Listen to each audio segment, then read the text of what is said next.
মিনারের সুর কি তুমি শোনো না? আসসালামু আলাইকুম ওয়া রাহমাতুল্লাহ। ইন্নাল হামদুলিল্লাহ ওয়াস সালাতু ওয়াস সালামু আলা রাসূলিল্লাহ ওয়া আলা আলিহি ওয়া আসহাবিহি ওয়া মান ওয়ালা, আম্মা বাদ। সুপ্রিয় দর্শক, দূরেও কাছে বিশ্বের যে প্রান্ত থেকে দেখছেন, আপনাদেরকে মাহে রমাদানের শুভেচ্ছা জানিয়ে শুরু করছি আপনাদের প্রিয় চ্যানেল জিটিভির পর্দায় বিআরবি কেবলস নিবেদিত জিজ্ঞাসা ও জবাব অনুষ্ঠান, powered by BRB hospitals limited. আপনাদের সাথে পুরো অনুষ্ঠান জুড়ে আছি আমি মোহাম্মদ সাজিদুল ইসলাম। জীবন ঘনিষ্ঠ প্রশ্নের সরাসরি সমাধানমূলক অনুষ্ঠান জিজ্ঞাসা ও জবাব।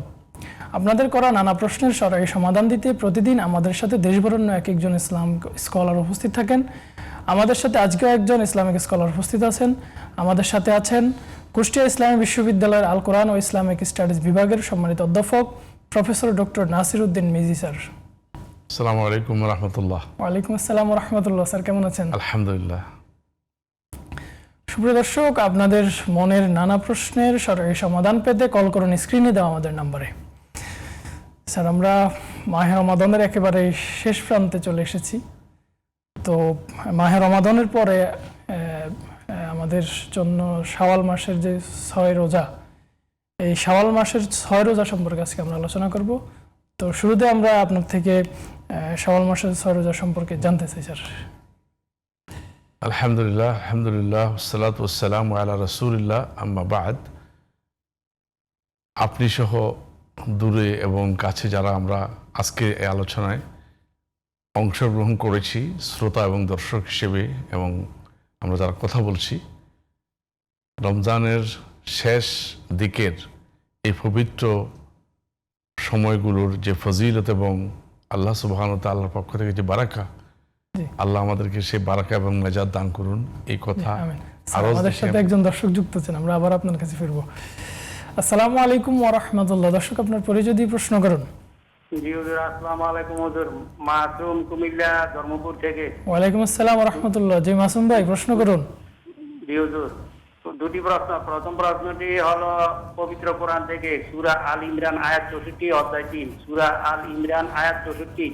জি। হে আহলে কিতাবীগণ, এসো সেই সব কথায় যা তোমাদের মধ্যে আমাদের মধ্যে এক। যা তোমাদের আহলে কিতাবীগণ, এসো সেই সব কথায় যা তোমাদের মধ্যে আমাদের মধ্যে এক। আমরা আল্লাহ ছাড়া কারো ইবাদত করি না, তার সাথে কাউকে শরীক করি না। আমার প্রশ্ন, তার সাথে কাউকে শরীক করি না বলতে এই আয়াতে কোরআন কি বলতেছে? সূরা আল ইমরান আয়াত 64। আহলে কিতাবদের কথা বলছেন নাকি মাসুম ভাই? জি জি জি হুজুর, হে আহলে কিতাবীগণ, এসো সেই সব কথায় যা তোমাদের মধ্যে আমাদের মধ্যে এক। আমরা আল্লাহ ছাড়া কারো ইবাদত করি না, তার সাথে কাউকে শরীক করি না। জি জি। দ্বিতীয় প্রশ্ন। দ্বিতীয় প্রশ্নটি হুজুর, দ্বিতীয় প্রশ্নটি হলো যে বুকের উপর হাত বাঁধার দলিল বুখারী শরীফে নাই। 740 নম্বর হাদিস। এখানে বলা হয় যে ডান হাত দিয়ে বাম বাহুর উপরে ধরবে, বাম হাত কোথায় রাখবে এই সম্পর্কে কোনো কিছু বলা নেই। বুঝতে পারছেন হুজুর? জি জি জি জি জি বুঝতে পারছি মাসুম ভাই, আপনাকে ধন্যবাদ। আমাদের সাথেই থাকুন স্যার, আমরা যে আলোচনায় ছিলাম। তো আমরা আল্লাহর কাছে দোয়া করি যাতে করে আল্লাহ আমাদেরকে এই পবিত্র সময়গুলোর যে বারাকা এবং আল্লাহর পক্ষ থেকে নাজাতের এবং মাগফিরাতের যে ওয়াদা আল্লাহ সুবহানাহু ওয়া তাআলা আমরা রসুলের মাধ্যমে পেয়ে থাকি, সেগুলো আল্লাহ দান করুন। আসলে রমজানের শেষ 10 দিন এখন চলছে। শেষ 10 দিনের সর্বশেষ আমাদের যে এই দিনগুলোতে বেজোড় রাত্রিতে আল্লাহ সুবহানাহু ওয়া তাআলার পক্ষ থেকে যে কদরের যে ফজিলত আল্লাহ সুবহানাহু ওয়া তাআলা সেটাও আমাদের জন্য নির্ধারিত রেখেছেন। আমরা সেই 10 দিন অতিক্রম করছি, এবং ঈদ যেদিন হবে ঈদের আগের রাত্রির ব্যাপারেও আল্লাহ রসুলের হাদিস এবং রসুলকে আমলের ক্ষেত্রে রসুলকে দেখা গেছে রসুল সাল্লাল্লাহু আলাইহি ওয়াসাল্লাম সেখানেও রোনাজারি করছেন, রসুল ইবাদত করছেন এবং আল্লাহর কাছে মুনাজাত করছেন যাতে করে আল্লাহ তার সমস্ত আমলগুলো কবুল করেন। তো এই সময়গুলো অত্যন্ত ফজিলতপূর্ণ। আজকে আমরা যে বিষয়টি আপনি আজকে উপস্থাপন করেছেন, বিষয়টা হচ্ছে যে শাওয়াল মাসের সবচেয়ে সিগনিফিক্যান্ট তাৎপর্য হচ্ছে আল্লাহ রসুল একটা হাদিসে ইরশাদ করেছেন, যে হাদিসটা সহি এবং সহিহাইন সহ অনেক হাদিস গ্রন্থে এই হাদিসটা এসেছে। হাদিসটা হচ্ছে যে মান সামা রমাদান, ক্বালা নবী সাল্লাল্লাহু আলাইহি ওয়াসাল্লাম, মান সামা রমাদান ফাআতবাআহু সিত্তা মিন শাওয়াল কানা কাসিয়ামিদ দাহর। জি। আল্লাহ রসুল ইরশাদ করেছেন যে ব্যক্তি রমজানের রোজা রাখলো এবং শাওয়ালের সেই রমজানের রোজার সাথে শাওয়ালের 6টি রোজাকে এটার পর রাখলো, তা সে যেন সারা বছর রোজা রাখলো, অর্থাৎ সারা বছর রোজা রাখার সে সওয়াব লাভ করবে। তো এই হাদিসের মাধ্যমে আমরা যেটা জানতে পারি যে আমরা শরীয়তের নির্দেশনা অনুসারে বেশ কিছু বছরের কয়েকটা দিন রোজা রাখা হারাম, সেই হিসাবে ঈদের দিন রোজা রাখা যাবে না। ঈদের পরের দিন থেকে যদি কেউ শুরু করলো তাহলে যে আল্লাহ রসুল বলেছেন ফাআত বা সিত্তা মিন শাওয়াল, শাওয়ালের 6টা রোজা সে পরপর রেখে দিল, তার আমল হয়ে গেল। জি স্যার, একজন দর্শক যুক্ত হচ্ছেন। আসসালামু আলাইকুম ওয়া রাহমাতুল্লাহ। দর্শক আপনার পরিচয় দিয়ে প্রশ্ন করুন। আমি সুলতান মাহমুদ উল্লাপাড়া সিরাজগঞ্জ থেকে বলছি। জি দর্শক প্রশ্ন করুন, জোরে বলবেন। আমার প্রথম প্রশ্ন হলো, ওই যারা মুরিদ হয়, মুরিদ হয়, জি জি, এবং যারা ওই এই যে সাধু হয়, সাধু, ওদেরকে নামাজের কথা বললে ওনারা বলেন আমরা তো মুরিদি হয়েছি, আমাদের তো নামাজের প্রয়োজন নাই, জি, বা অন্যান্য কিছু আরো আমাদের কি বুঝ দেয়, এই সম্বন্ধে কিছু আমাদের বলবেন কি? আরেকটা প্রশ্ন হলো, আমার কিছু টাকা পয়সা ওই কারখানায় ব্যবসার জন্য কোনো যে লাভ হয় উনি আমাকে ওইভাবেই দেয়, যখন যা খুশি দেয়, জি, এটা কি জায়েজ আছে কিনা? কোনো মাসে কোনো বা সপ্তাহে কোনো এই হিসাবে না, জি দর্শক, জি লাভ হয় ওইভাবেই দেয়। জি, আমরা আপনার প্রশ্ন বুঝতে পেরেছি। জি ধন্যবাদ স্যার। আমাদের একজন দর্শকের প্রশ্ন ছিল যে উনি পবিত্র কোরআনের উদ্ধৃতি দিয়ে বলেছেন সূরা আল ইমরান আহলে কিতাবদের সম্পর্কে বলেছেন যে আহলে কিতাবদের ডাকা হয় যে তোমরা, এটা আমি বলি, এখানে আল্লাহ সুবহানাহু ওয়া তাআলা ইরশাদ করেছেন যে তাআলাউ ইলা কালিমাতিন সাওয়াইন বাইনানা ওয়া বাইনাকুম আল্লা না'বুদা ইল্লাল্লাহ ওয়া লা নুশরিকা বিহি শাইআ। উনি আমাদের দর্শক যেটা বলেছেন, এখানে আহলে দুনিয়াতে ধর্ম দুই প্রকার। জি, ধর্ম একটা হলো আসমানি দিন, আর একটা হচ্ছে মানব রচিত দিন। তো এখানে যে কোরআনে কারীমের এই আয়াতে যে দিনের যাদের সম্পর্কে বলা হয়েছে তা হচ্ছে আহলে কিতাব। আহলে কিতাব মানে হচ্ছে ইয়াহুদ এবং নাসারা, তাদের কাছে তাওরাত এবং ইনজিল তাদের কাছে এসছে, এবং সেই অনুসারে ইয়াহুদ এবং নাসারা এই দুইটা গ্রুপ হচ্ছে আহলে কিতাবের অন্তর্ভুক্ত। তো আহলে কিতাবদের সাথে মুসলমানদের সম্পর্কের একটা মানে একটা কি বলবো, এটাকে একটা সাদৃশ্যের একটা জায়গা এখানে বলা হয়েছে যে আহলে কিতাবের সাথে মুসলমানদের সম্পর্ক হচ্ছে যে ইবাদত এবং শিরকিয়ত পরিত্যাগ, ইবাদত আল্লাহর জন্য, অর্থাৎ তাওহীদ, ইবাদতের তাওহীদ, তাওহীদুল ইবাদা ওয়াল উলুহিয়া, আর একটা হচ্ছে শিরক আল ইসতিনাব আনিশ শিরক, অর্থাৎ শিরক থেকে মুক্ত থাকা। এই দৃষ্টিতে আহলে কিতাব এবং মুসলমানরা এক। আহলে কিতাবদেরকে বলা হচ্ছে যে তোমরা আসো, আমরা যেই মানে আল্লাহর ইবাদত এবং শিরকিয়ত পরিত্যাগের এই কর্মকাণ্ডে আমাদের সাথে এক হও। তো এখানে একটা জিনিস আমাদেরকে বুঝতে হবে যে দিন হিসেবে আসলে আহলে কিতাব মানে কোরআন আসার পরে অন্য সকল কিতাব মনসুখ হয়ে গেছে।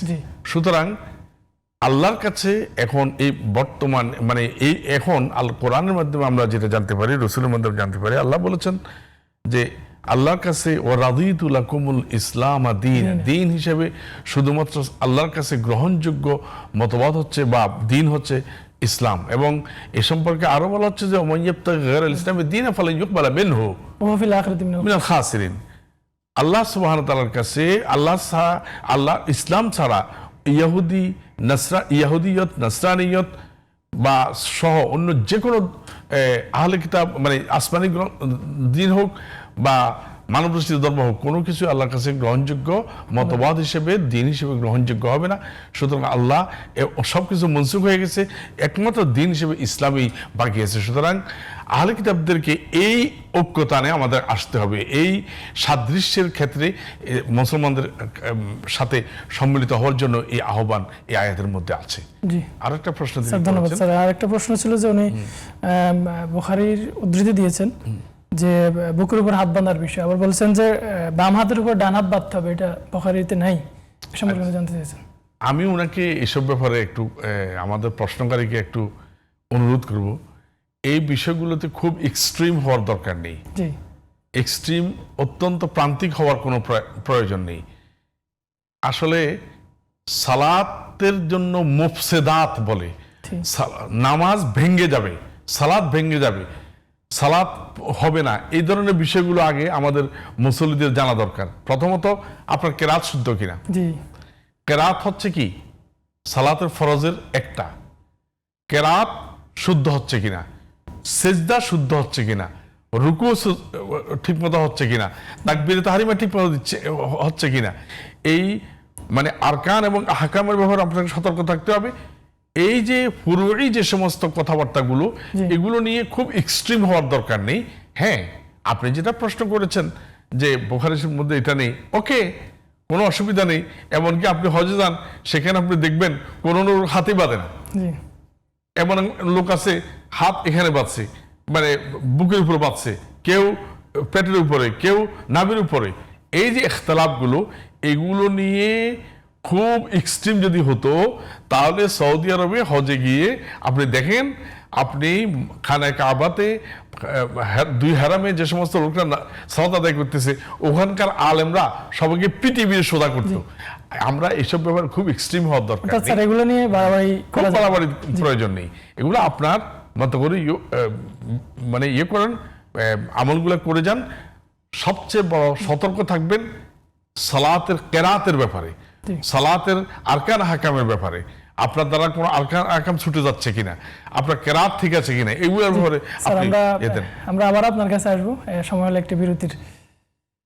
সুপ্রিয় দর্শক, আপনারা দেখছেন বিআরবি কেবলস নিবেদিত জিজ্ঞাসা ও জবাব অনুষ্ঠান, powered by BRB hospitals limited. সময় হলো একটি বিরতির পর আমরা আবার ফিরে আসবো। ততক্ষণে আমাদের সাথেই থাকুন। সুবহানাল্লাহি ওয়া বিহামদিহি, সুবহানাল্লাহিল আযীম। মিনারের সুর কি তুমি শোনো না?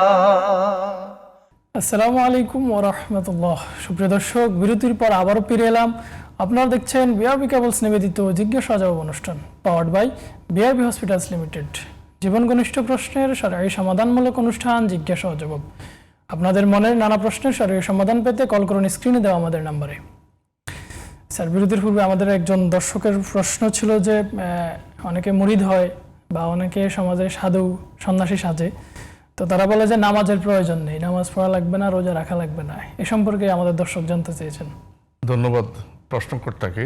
আমি যেটা প্রথমত আমি ওনাকে বলতে চাই, বাংলাদেশে এতদ অঞ্চলে বিশ্বের বিভিন্ন মধ্যপ্রাচ্য থেকে শুরু করে মধ্য এশিয়া থেকে শুরু করে বিভিন্ন দায়ী গ্রুপ এখানে এসেছিলেন ইসলাম প্রচারের উদ্দেশ্যে। তাদের মধ্যে অনেকেই আছেন যারা এখানকার কায়েমি শক্তির বিরুদ্ধে জিহাদ পর্যন্ত করেছেন, যেমন হযরত শাহজালাল ইয়ামানী রাহিমাহুল্লাহ, তারা গৌর গোবিন্দের বিরুদ্ধে যুদ্ধ করেছেন। এভাবে আমাদের জানা মতে এই সমস্ত দায়ীরা কখনো শিরকের সাথে তারা কম্প্রোমাইজ করেননি। জি, আমাদের বর্তমানে বিভিন্ন আমরা লক্ষ্য করি বিভিন্ন পীর মুর্শিদ যারা আছেন বা একটু বড় আলেম এবং পীর প্র্যাকটিস তারা করে থাকেন, এদের সম্পর্কে আমাদের কিছু লিমিটেশন সীমাবদ্ধতা আছে। এদের মধ্যে অনেকেই আছেন যারা হয়তো শিরকের সাথে জড়িত নয়, তাদের মুরিদ হওয়া, তাদের মুরিদ মানে কি, তাদের অনুসরণ করা, তাদের কথাবার্তা মেনে চলে শরীয়ত মানা, অর্থাৎ যেটা শরীয়তের সাথে সাংঘর্ষিক নয় এমন কথা মানার ক্ষেত্রে কোনো অসুবিধা নেই।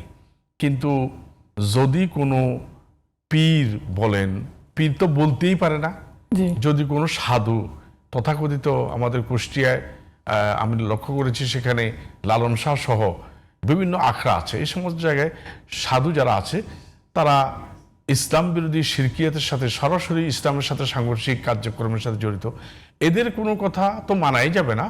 বরং কোনো ব্যক্তি যদি সালাতে বিরোধিতা করে সাথে সাথে সে তাকে কাফের হয়ে যাবে নিজে, এবং সে শুধু কাফের নয়, সে তাগুত হিসেবে পরিচিত হবে আল্লাহর কাছে, কারণ সে নিজে করছে না এবং অন্যকে সেদিকে ধাবিত করছে, সুতরাং সে তাগুত। তাগুত শক্তির সাথে কোনো কম্প্রোমাইজ করার কোনো সুযোগ ইসলামে নেই। স্যার, একজন হক্কানি পীর তো তার মুরিদকে বলতে পারে না যে নামাজ পড়া লাগবে না, রোজা রাখা লাগবে না। হক্কানি পীর না, শুধু সাধারণ একজন মুসলমান পীরের কথা বল, হক্কানি পীর তো বহু উপরের লেভেল। একজন সাধারণ মানুষ যদি কথা বলে নামাজ পড়া লাগবে না, সাথে সাথে সে তার জন্য কুফর লাজম হয়ে যাবে, অর্থাৎ সে ইসলামে থাকবে না। আমরা লক্ষ্য করছেন যে আমাদের দেশে পীরের ব্যবসার পীরের সাথে পীর যে একটা প্রচলন, এই প্রচলনের সাথে অনেকেই জড়িত, এবং এটার সাথে আমাদের সীমাবদ্ধতা এই জায়গায় যে যদি পীরের একটা পৈতৃক ব্যবসার মতো মতো মতো মানে অবস্থা হয়, আমরা অনেককে দেখি অত্যন্ত জাহেল বা মূর্খ ছেলে, ইসলাম সম্পর্কে তার ধ্যান ধারণা কিছুই নেই, তারপরও সে পৈতৃক ধারাবাহিকতায় পীরের মর্যাদা আসীন হয়। এদের দ্বারা অনেক কিছু করা সম্ভব, এদের দ্বারা শিরকিয়ত সম্ভব, এরা ইসলাম বিরোধী কর্মকাণ্ডের সাথে তারা কম্প্রোমাইজ করা সম্ভব। সুতরাং আমাদেরকে এসব ব্যাপারে সতর্ক থাকা দরকার। সাধু তো বহু দূরের কথা। জি স্যার, একজন দর্শক যুক্ত হচ্ছেন। আসসালামু আলাইকুম ওয়া রাহমাতুল্লাহ। দর্শক আপনার পরিচয় দিয়ে প্রশ্ন করুন। আসসালামু আলাইকুম ওয়া রাহমাতুল্লাহি ওয়া বারাকাতুহু। ওয়ালাইকুম আসসালাম ওয়া রাহমাতুল্লাহ। জি দর্শক প্রশ্ন করুন। আমার বাড়ি লক্ষ্মীপুর জেলার লক্ষ্মীপুর সদর উপজেলায়। রোজা রেখে নামাজ জি প্রশ্ন করুন। না পড়লে কি গুনাহ হয়? জি জি একটু আবার বলবেন দর্শক। রোজা রেখে নামাজ না পড়লে কি গুনাহ হয়? রোজা রেখে নামাজ না পড়লে নাকি? জি জি দর্শক ধন্যবাদ। স্যার আমাদের দর্শকের আরেকটি প্রশ্ন ছিল যে উনি একটি কারখানায় একটা কিছু টাকা বুঝতে রেখেছেন। পেরেছি আমি। উনি এক জায়গায় কিছু অর্থ ইনভেস্ট করেছেন। প্রশ্ন হচ্ছে আপনি ইনভেস্টের ক্ষেত্রে এটাকে আমরা মুদারাবা। মানে বাইউল মুদারাবা, জি হ্যাঁ, একজনের ইনভেস্টমেন্ট আরেকজনের শ্রম, শ্রম। ইসলাম এটা স্বীকৃত। সাথে সাথে উনি লভ্যাংশের ক্ষেত্রে আমাদেরকে লক্ষ্য রাখতে হবে, লভ্যাংশ কখনো মুহাদ্দাদ হবে না, জি সুনির্দিষ্ট করা যাবে না। এই জন্য আপনারা বাংলাদেশে ইসলামিক ব্যাংকিং, যেটা ইসলামিক ব্যাংকিং এর সিস্টেম আমরা দেখি, ইসলামিক ব্যাংকও অন্যান্য ব্যাংক যেমন অর্থ নেই, অর্থ নিয়ে তাদেরকে লাভ দেয়, ইসলামিক ব্যাংকও দেয়। জি তাদের পার্থক্য কোন জায়গায়? ইসলামী ব্যাংকিং সিস্টেম হচ্ছে মানে PLS সিস্টেম, অর্থাৎ profit and loss sharing. Profit and loss sharing এর কে যদি মানে সিস্টেম করা হয় এবং মুহাদ্দাদ সুনির্দিষ্ট না করা হয়, হ্যাঁ, একটা বিষয় আছে যে মনে করেন প্রত্যেক বছর অ্যাটলিস্ট 28% দেখা যাচ্ছে যে লাভ পায়। এখন ব্যাংকের সাথে কমিটমেন্ট থাকলো যে আপনাকে আমি আমার সার্ভিসের জন্য 5% কেটে আপনাকে আমি 5% দেবো, এইসব এগুলো জায়েজ। এক্ষেত্রে ওই ভাই প্রশ্নকর্তা ভাইকে বলবো যে সুনির্দিষ্ট নয়, তার সাথে আপনার লেনদেন থাকবে মানে প্রফিট এবং লস শেয়ারের। এই হিসাবে যদি আপনি ইনভেস্টমেন্ট করেন, সেই ইনভেস্টমেন্টে বেনিফিশিয়ারি হওয়া, বেনিফিট নেওয়া, লাভ নেওয়া কোনো ক্ষতি নেই। জি স্যার ধন্যবাদ। স্যার আরেকজন দর্শক যুক্ত হচ্ছেন। আসসালামু আলাইকুম ওয়া রাহমাতুল্লাহ। দর্শক আপনার পরিচয় দিয়ে প্রশ্ন করুন। আসসালামু আলাইকুম রাহমাতুল্লাহ। জি আমি ফেনী থেকে বলি। জি ওয়ালাইকুম আসসালাম। আমার বিষয় হলো ঈমান ভঙ্গের কারণগুলো কি কি? ঈমান ভঙ্গের কারণ নাকি? জি আরেকটা কোশ্চেন আছে, সেটা হলো ঈদ পরবর্তীতে বা ঈদে আমাদের করণীয় কি? রমজান তো চলে যাচ্ছে, রমজানের এমন কি আমল আছে যেটা আমরা রমজান পরবর্তীতে জি কন্টিনিউ করতে জি পারি? দর্শক আপনার প্রশ্ন বুঝতে পেরেছি, ধন্যবাদ, আমাদের সাথেই থাকুন। জি স্যার আরেকজন দর্শকের প্রশ্ন ছিল যে আমরা খুব সংক্ষেপে আপনার থেকে জানবো, রোজা রেখে নামাজ না পড়লে গুনাহ হবে কিনা, একদম সংক্ষেপে। নামাজ যে কোনো অবস্থায় নামাজ না পড়লে গুনাহ নয়, কবিরা গুনাহ। জি যে কোনো অবস্থায় আপনি রোজা রেখে পড়েন বা রোজা না রেখে পড়েন না পড়েন, অর্থাৎ রোজা একজন রোজাদার নামাজ পড়লো না, এই জন্য রোজা হবে না বিষয়টা তা না, রোজা হবে, কিন্তু নামাজ না পড়ার জন্য কবিরা গুনাহে লিপ্ত হলো সে। এবং রমজানের মধ্যে যদি কোনো ব্যক্তি নামাজ না পড়ে, তাহলে বলা যাবে একটু বেশি সে মানে আল্লাহর থেকে দূরে সরে গেল। কারণ এই সময় সব যেমন, এখানে আপনাকে বুঝতে হবে যে এই অবস্থায় আপনি গুনাহ করলেন, মনে হয় যেন একটু বেশি হয়ে গেল। অর্থাৎ স্যার ইসলামের যে 5 পিলার্স, ওটার মধ্যে সালাত যেমন একটি, রোজাও একটি, সুতরাং রোজার মধ্যে নামাজ ছাড়ার কোনো সুযোগ নেই। কোনো সুযোগ নেই, নামাজ যে কোনো অবস্থায় নামাজ তরক করার কোনো সুযোগ কোনো অবস্থাতেই নেই, আপনি রোজা হোক বা রোজার বাইরে হোক। জি জি স্যার ধন্যবাদ। স্যার আরেকজন দর্শক যুক্ত হচ্ছেন। আসসালামু আলাইকুম ওয়া রাহমাতুল্লাহ। দর্শক আপনার পরিচয় দিয়ে প্রশ্ন করুন। আসসালামু আলাইকুম ওয়া রাহমাতুল্লাহ। আসসালামু আলাইকুম ওয়া রাহমাতুল্লাহি ওয়া বারাকাতুহু। আমি শরীফুল আলম খান বলছি। ওয়ালাইকুম আসসালাম ওয়া রাহমাতুল্লাহ। জি দর্শক প্রশ্ন করুন। জি আমি শরীফুল আলম খান বলছিলাম। আমার একটা প্রশ্ন হচ্ছে যে আমার একজন পরিচিত ব্যক্তিকে দেখি, উনি নামাজ পড়ে, কিন্তু আমার জানা মতে উনি আত্তাহিয়াত, দুরুদ এগুলি পড়ে না। জি সেক্ষেত্রে জামাতে সে যদি অংশগ্রহণ করে, কিন্তু এইগুলি শর্তগুলি যদি দুরুদ এবং তার আত্মীয়াত এগুলি যদি না পড়ে, তার নামাজ কি সহি হচ্ছে? জি দর্শক ধন্যবাদ। আরেকটা প্রশ্ন আছে, জি। সেটা হচ্ছে যে দোয়া কুন্নুত যেটা বেতন নামাজ, জি এটাও যদি না পড়ে এবং সে যদি মুখস্থ করার চেষ্টা না করে এইভাবেই চলে, তাহলে কি তার ফায়দা কোনো লাভ আছে কিনা? জি দর্শক, জি ধন্যবাদ। আপনার প্রশ্ন আমরা বুঝতে পেরেছি, আমাদের সাথেই থাকুন স্যার। আমরা একেবারে শেষ পর্যায়ে খুব সংক্ষেপে আপনার থেকে জানবো ঈমান ভঙ্গের কারণ, খুব সংক্ষেপে। সহজ কথা হলো ঈমান রিদ্দাত, অর্থাৎ ইসলাম বিরোধিতা করলাম অথবা ইসলামের যে সমস্ত মানে ঈমানের যে সমস্ত অনুষঙ্গ আছে, আমানতু বিল্লাহ ওয়া মালাইকাতি ওয়া কুতুবি, এই কিতাব, রিসালাত, তাওহীদ, আখিরাত, যে কোনো কিছু অস্বীকার করলে অস্বীকার করার সাথে সাথে ঈমান ভঙ্গ হয়ে যায়। জি স্যার ধন্যবাদ। স্যার আরেকটি প্রশ্ন ছিল যে ঈদে করণীয়, আমাদের সামনে ঈদ সন্নিকটে, একদম করণীয়, একদম ঈদের করণীয়, প্রথম করণীয় হচ্ছে ঈদের আগেই আপনি ফিতরা আদায় করতে হবে। ফিতরা হচ্ছে মানে ঈদের আগের প্রথম কাজ। এরপরে হচ্ছে ঈদের সালাতের জন্য আপনার মানসিকভাবে তৈরি হওয়া। ঈদের সালাত এটা যদিও এটা মুসলমানদের জন্য এটা অত্যন্ত গুরুত্বপূর্ণ, ধর্মীয় এবং সামাজিক সকল দৃষ্টিতে গুরুত্বপূর্ণ। এবং আশেপাশে যারা আছে আত্মীয় স্বজন প্রতিবেশী, এদের খোঁজ খবর নেওয়া, খেতে পারছি কিনা, হ্যাঁ এটাই, এগুলো অর্থাৎ ইসলামের যে সামাজিক রীতি, ইসলামের সামাজিকতার একটা রাসূল সাল্লাল্লাহু আলাইহি ওয়াসাল্লাম যে রীতি অনুসরণ করেছেন, সাহাবায়ে কেরাম যে রীতি অনুসরণ করা। জি স্যার, একদম সংক্ষেপে একজন দর্শকের প্রশ্ন ছিল যে সালাতে যদি কেউ তাশাহুদ না পড়ে, দরুদ না পড়ে, তাহলে কি তার নামাজের ক্ষতি হবে? নামাজের ক্ষতি হবে, তবে নামাজ ভঙ্গ হবে না। জি স্যার, আরেকটি প্রশ্ন ছিল যে কেউ যদি দোয়া কুনুত না পড়ে এবং শিখার চেষ্টা না করে, তাহলে কি সালাতের ক্ষতি হবে? এটা বড়, অর্থাৎ তার সালাতের ভীতির বড় অনুষঙ্গ তার হারিয়ে যাচ্ছে, অর্থাৎ তার সালাতের ভীতির আদায় হবে না। জি, এক্ষেত্রে যদি তার শিখার কন্টিনিউশন থাকে, সে যদি শিখতেছে, সে এমত অবস্থায় হলে তাকে হয়তো মাফ করা যেতে পারে। কিন্তু একটা জিনিস মনে রাখতে হবে যে সালাতের ভিতরের বড় অনুষঙ্গ হচ্ছে এই অর্থাৎ দোয়া করা আল্লাহর কাছে নিজের জন্য চাওয়া। জি স্যার ধন্যবাদ স্যার, কষ্ট করে এসে আমাদেরকে সময় দেওয়ার জন্য। আশা করছি আপনার কথাগুলো দ্বারা আমাদের দর্শকরা উপকৃত হবে ইনশাআল্লাহ। আপনাকেও ধন্যবাদ, আপনাদের আমাদের সকল দর্শক শ্রোতাকে ধন্যবাদ। ঈদের শুভেচ্ছা জানিয়ে আমরাও শেষ করছি। জি সুপ্রিয় দর্শক, আমরা মাহে রমাদানের একেবারে শেষ পর্যায়ে চলে এসেছি। আল্লাহ রাব্বুল আলামিন আমাদের রোজাগুলোকে কবুল করুন। শেষ মুহূর্তে আল্লাহ রাব্বুল আলামিনের কাছে ক্ষমা চেয়ে নেওয়ার তৌফিক দান করুন। আমরা অনুষ্ঠানের একেবারে শেষ পর্যায়ে চলে এসেছি, আজকে বিদায় নেওয়ার পালা। আপনারা দেখছেন বিআরবি কেবলস নিবেদিত জিজ্ঞাসা ও জবাব অনুষ্ঠান, powered by BRB hospitals limited. আগামী দিন একই সময় একই টিভির পর্দায় হাজির হয়ে যাব। ততক্ষণ আল্লাহ রাব্বুল আলামিন আপনাদেরকে ভালো রাখুন। সুবহানাকাল্লাহুম্মা ওয়া বিহামদিকা আশহাদু আল্লা ইলাহা ইল্লা আনতা আস্তাগফিরুকা ওয়া আতুবু ইলাইক। আসসালামু আলাইকুম ওয়া রাহমাতুল্লাহ। মিনারের সুর কি তুমি শোনো না?